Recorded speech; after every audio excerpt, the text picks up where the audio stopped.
Good afternoon, everybody. So, welcome to our session. Do I need a mentor? Designing mentee selection processes to ignite motivation and ownership among mentees. Young people are at the heart of mentoring programs. How do we help them see the value in mentoring? If you are designing a mentoring program, how can you design mentee selection and screening process effectively? That's we will dwell into this session today. And this session is led by Abigail, Program Excellence Specialist at Mentee Together. She has over 10 years of experience in non-profit, HR, training sectors. She focuses on operational efficiency, process standardization, and systems alignment to maximize organizational impact. Joining her is Vijay, who holds a master's degree in social work and has been with Mentee Together since 2018. He leads initiatives with Mentee partners, working closely with the Department of Collegiate and Technical Education in Karnataka. Vijay remembers almost every mentee in Mentee Together. He will tell you about them by seeing their face. Okay, I welcome Vijay and Abigail. Thank you, Mom. I just want you guys to get into a group because you will be working in a group. Just introduce yourself in your own table. Introduce yourself. And then probably you can just share your name and what was your best moment if you were a mentee or if you were part of a mentoring program or if you want to build a mentoring program, what do you think you would want remember as a best moment? Yeah, just go ahead and share in your own tables. Each table we have 1, 2, 3, 4. What was the highlight? Any highlights anybody would like to share? Let me share the mic. Hello, let me introduce my team here. She is Arutra Arumugam. She works for an organization called Bhumi. And he is Mukesh, who was actually a mentee earlier. And now I think he would be speaking here on behalf of all the mentees. So he would be a voice of mentee now. So Vaishnavi, she is from Sri Krishna Institute of Technology, which is in north part of Bangalore. She was also a mentee, and let us give a big clap to one of my new friend now. So he has a company called Team Everest. It's a really good name of the company. Who actually into mentoring most of the sort of a thing, especially in academic point of view. So myself Tarun, I am a mentor. Highlight in the sense we spoke about the what do you say benefit what especially these two mentees have gained out of the mentoring program.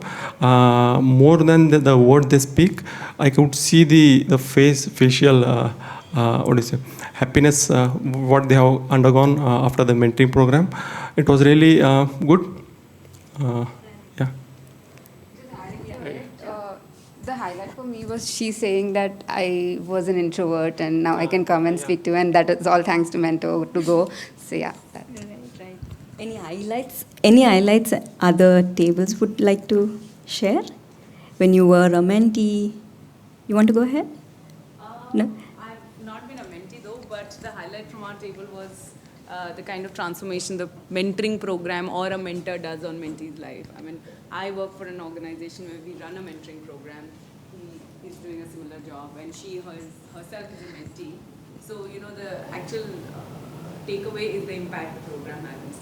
So I think that's a highlight on our table. The impact of the program on the students and also on mentors. It's a cross-learning program. And mentors learn a lot. So, yeah. Exactly.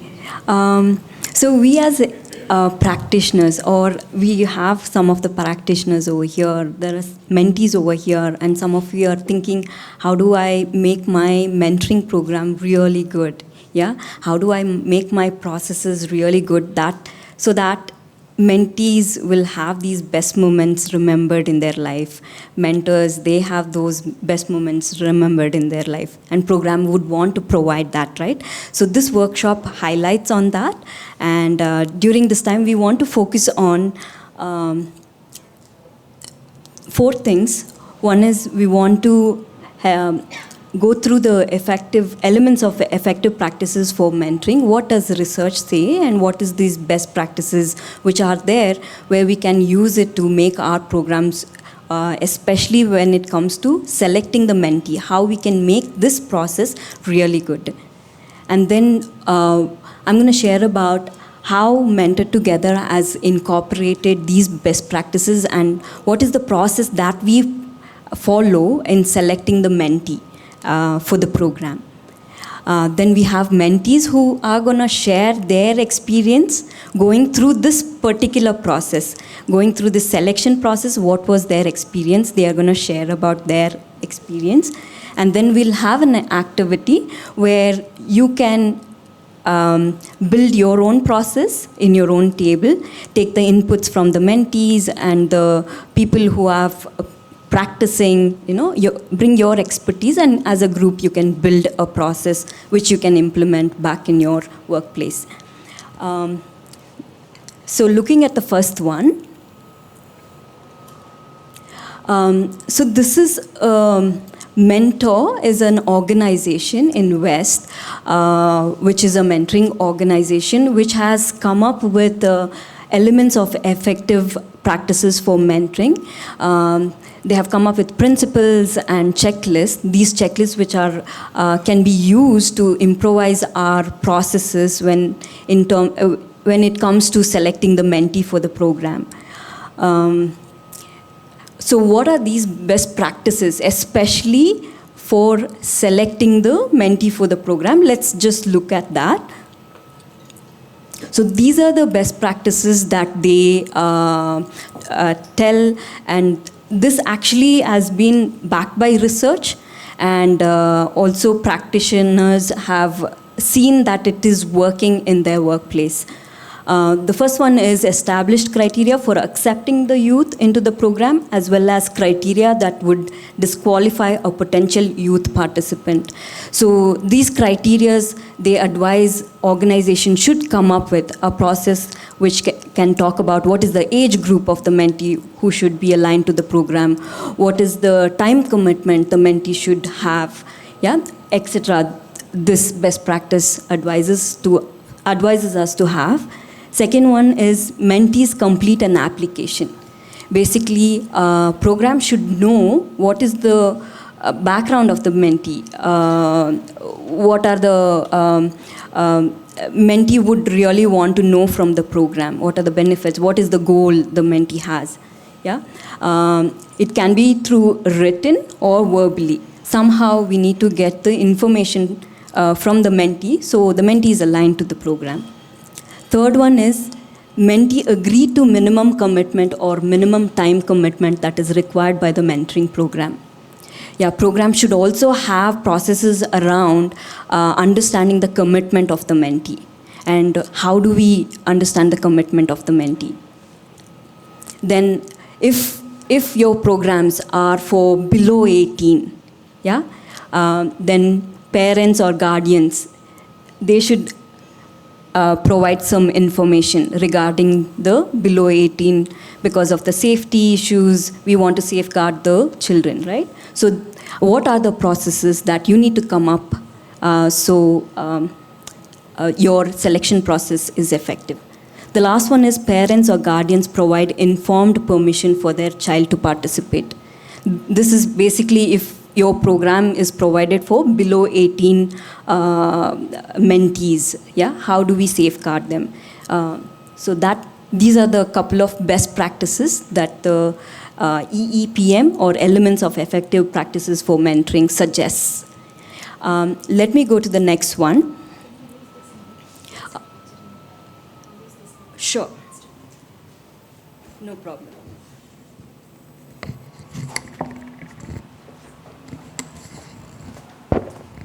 Right, going to the next one. You all can hear me?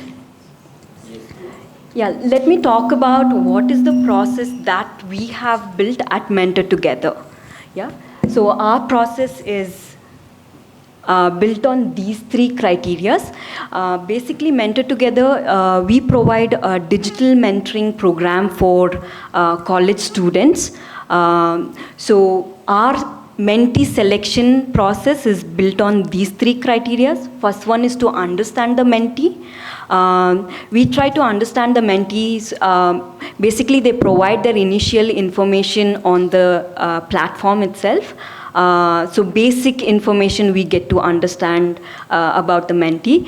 Then also we have one-on-one interview with the mentees, where we try to understand their program alignment, what is their goal, lot of their characteristics, their behaviors, and also we have a couple of activities which is designed so we can really understand the alignment of the mentee to the program. Then the second one we have build rapport with the mentee, which is more implicit. It kind of happens over the different stages of the selection process. Why we have these processes in places, if we build a rapport with the mentee becomes more comfortable with us to share their details. So we get to understand whether the mentee is really aligned or not aligned. So we have processes built around that. Then the last one is gauge the interest and commitment to the structured program. This is basically a 2-step that we do. One, through interview, using different kinds of questions, we try to understand the commitment of the mentee. Probably sometimes we ask the direct question, why do you need a mentor? Yeah, can the mentee justify their answer? Yeah, so we have other couple of questions which we have designed so we can understand the commitment of the mentee. Also, we have designed the activities. Since we have digital mentoring program, we request mentees to go through a couple of self-learning. Can they, stay on it and learn those activities on their own, commit for that time period?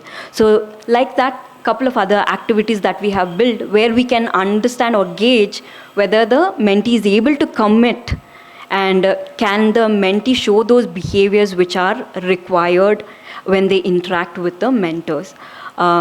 So that is the third one. Right, enough of me talking.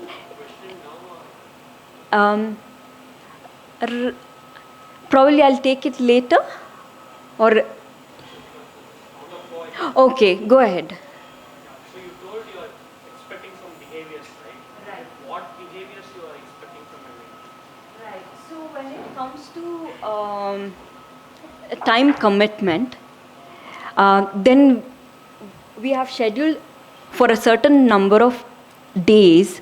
We want certain activities they need to complete it on their own. Uh-huh. Behavior you are expecting from a right mentee. Because you are doing the activity to see something from the student, right?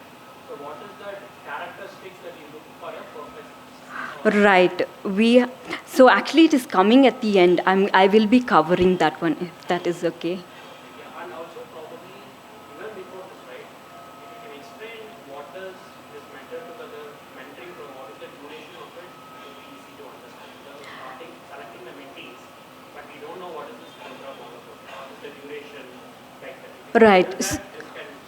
Right. So our program, which we have designed for college students, so we have a program for pre-final years and we have a program for the final years. So for the pre-final years, this program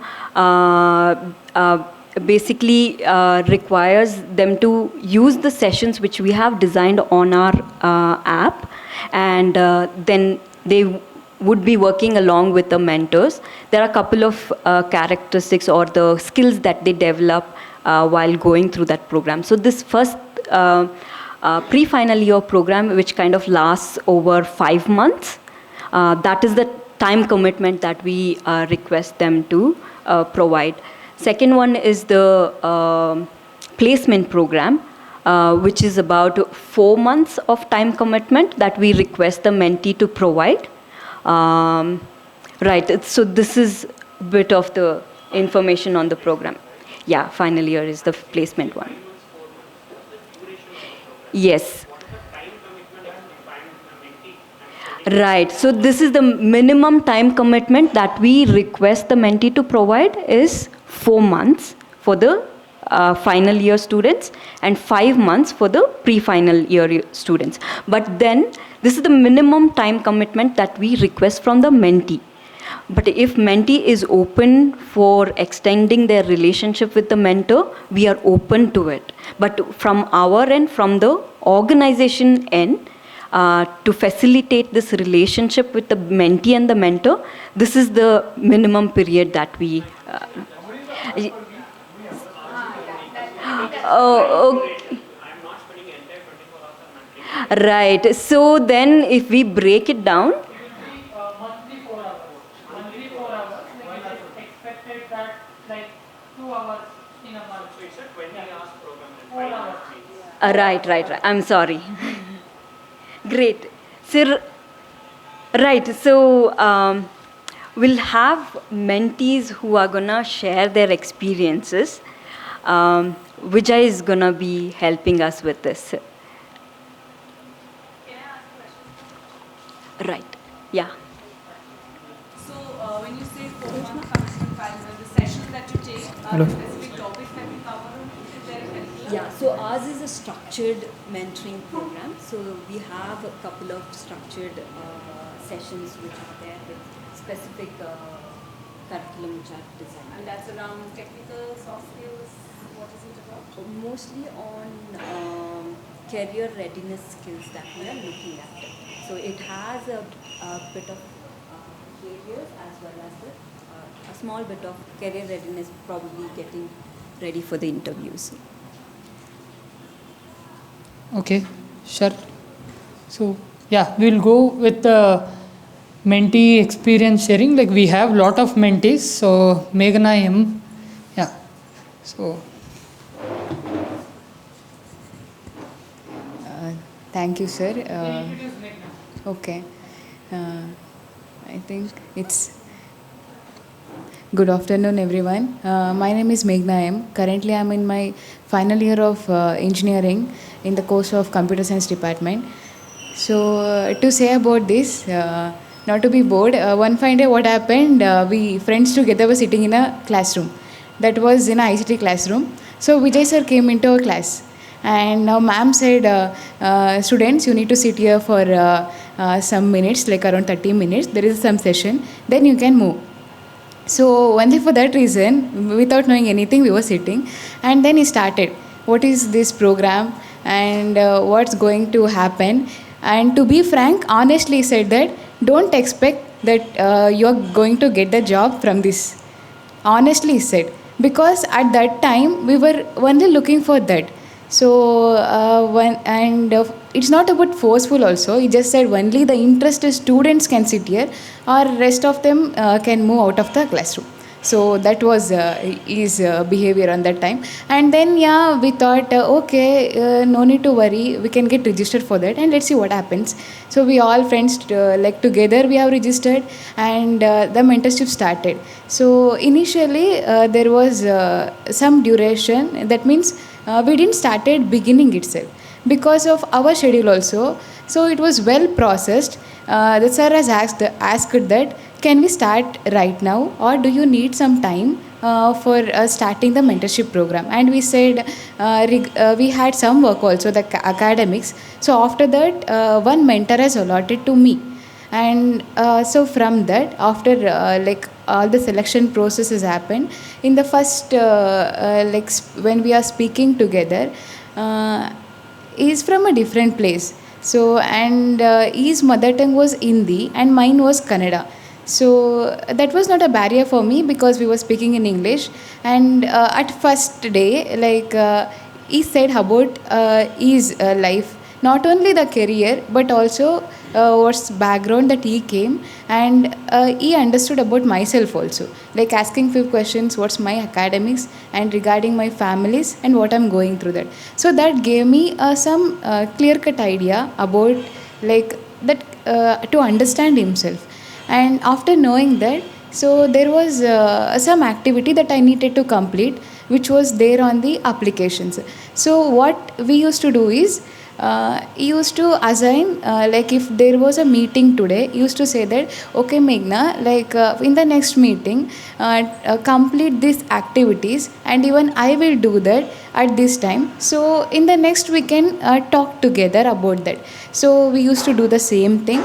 And what the things he covered is about maybe the concepts which were under the time management, and also the resume building and interview preparations, and also he has conducted the mock interview. So that has given me some idea, and also that helped me to go further for that. And this is how my mentorship program was done. So initially I thought, okay, that has to help for my career, but it was all about not only the career development, but also the personal development, and the way he approached. Initially what happens is about, when we are meeting the people from different sectors, the idea we are getting would be different. When I'm with my friends, that would be different, and the way I will be thinking is the different thing. When I'm with like people who are elder than me, and those who are working in different sectors, the idea, and also it gives different things too, like what it's happening there. So that's how it has happened. And also he was trying to help me if I have any like doubts.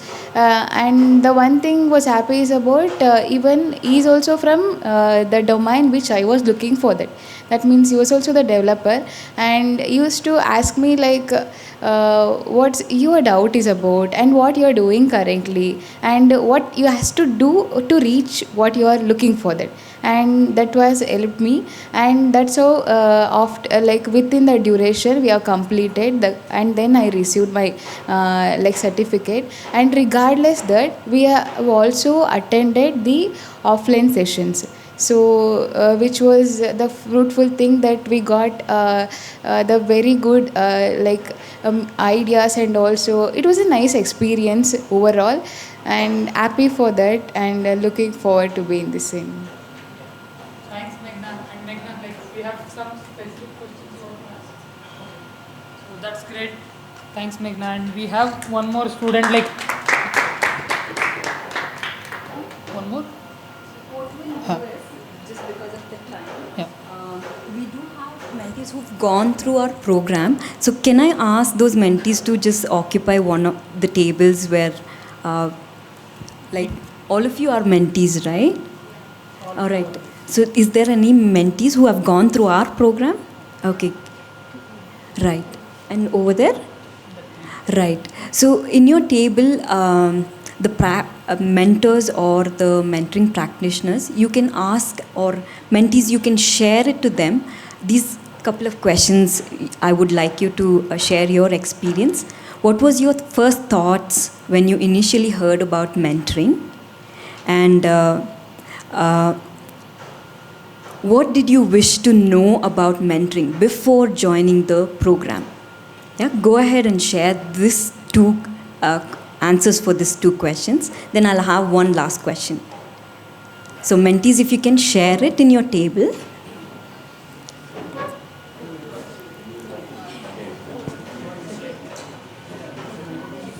Research has shown basically elements of effective practices for mentoring, how we have mapped it for our mentee selection process. Yeah. You want me to be on the stage? Sorry.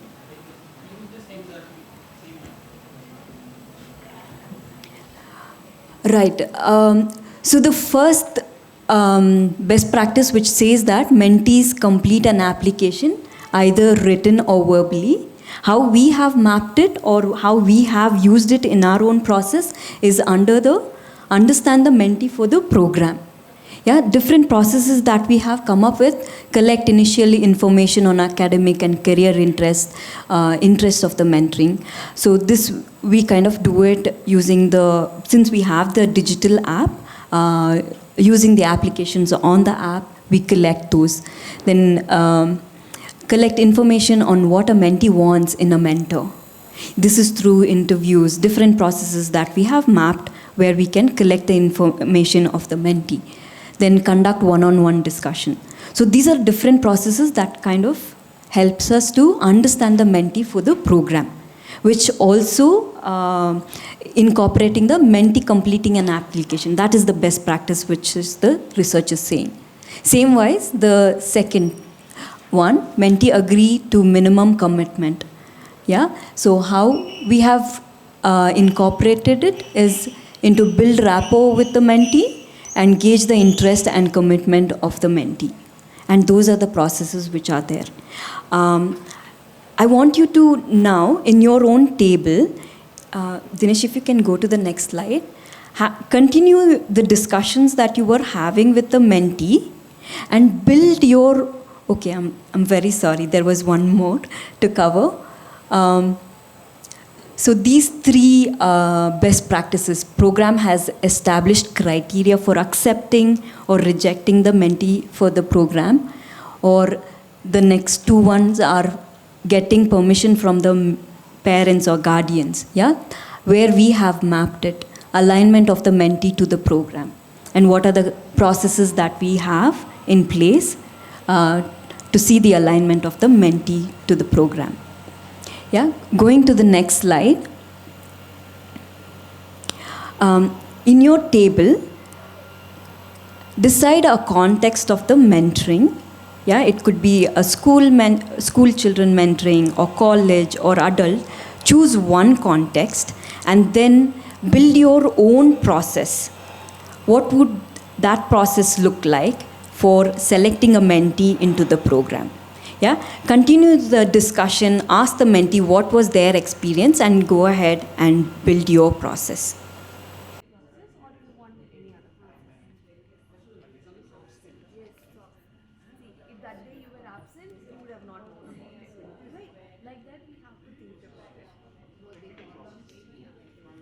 It up? Great.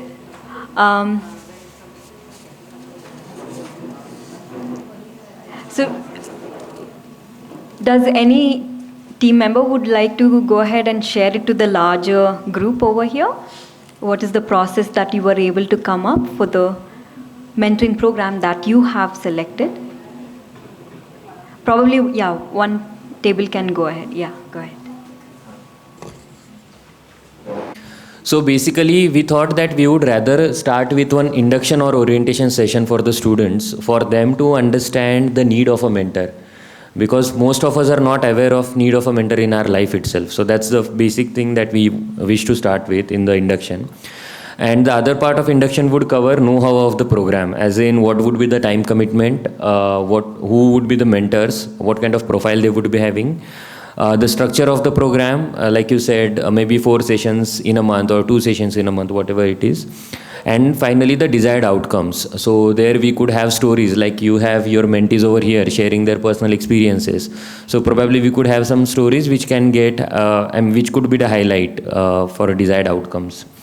That would be step 1 overall in the induction. Now step 2 is about communication. So now post induction, and I myself have started a mentorship program recently. So one thing which I have observed is in the communication stage itself, students have fell apart. So what do I mean by communication? So we send out written and verbal communications to students wherein they are required to register for the program. So possibly, as we saw in the mentoring for your Mentor Together program, you have application form, right? So when we share out this communication, there would be students who won't respond to it at all. But we make sure from our end as a thumb rule that we communicate it to them thrice. Like I said, verbally or written, both. And the communication would be about simply how do we register and the registration process overall. Now third thing would be the detailed application form. Now here we are going a little beyond, so it would be in 2 parts. Part A would cover a background of the student, schedule of the student, needs of the student. And when I talk about needs, there would be 2 types of needs which the student needs to mention. One would be academic and the other would be socio-emotional needs. And then further aspirations of the students. Not really short-term or long-term goals. That's something I think would be better to do with the mentor. And part B of the application form, so here to check task commitment of the student, we are thinking that we should ask the student to write an essay or maybe we can give out some project or activity which would be related to their field in a way. Because again, this is a major step wherein we can further see people filtering out and not completing the task. I'll just give you a correlation. So in corporate setup, in interviews, nowadays you'll see this trend for startups especially. When they interview you, post that they will give you some case study in a way to work upon, which would take you a day's time at least. So, and over there, a lot of candidates fall out again. So that would be the third step overall, detailed application form. And the final stage would be a one-on-one interaction wherein we want to really, it would be a psychometric assessment in a way, wherein the student has written the essay, has filled in the application form. But now we want to gauge if the student is just portraying the information over there, or is it a real thing in a way. And that is, that can easily come out through a one-on-one interaction is what we feel as a team. And in this interaction, we will also do the expectation setting, so that if the students are coming in with a certain different notion of expectations altogether, or different notion of desired outcomes altogether, that should be clarified at this stage itself, so that they don't feel that they have invested time in a wrong setup altogether going further. So that's the overall process that we have chalked down.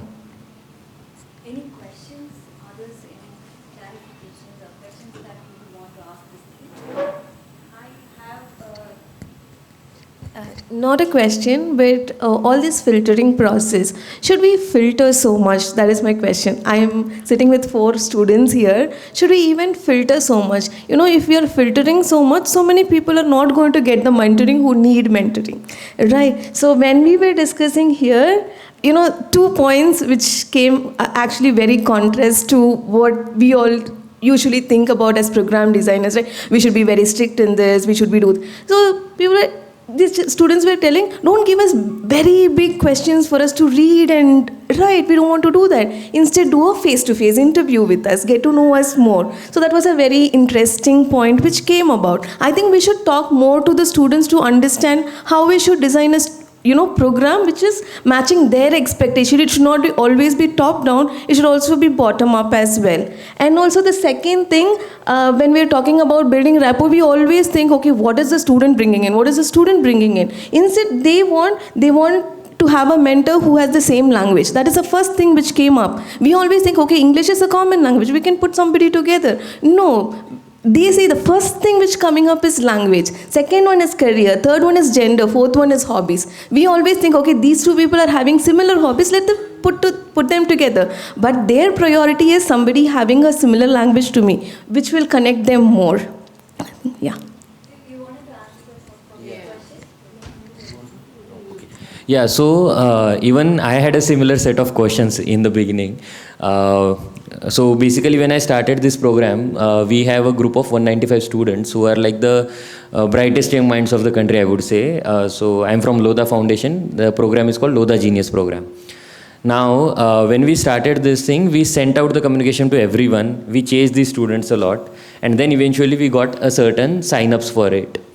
But now the reality over here is that even after chasing so much and pushing them so much, post sign-ups also, after scheduling the calls, the students did not turn up.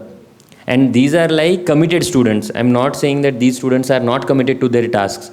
But it's about, so that's why the first step that we have put in is about creating the awareness and making sure that the students realize importance of having a mentor.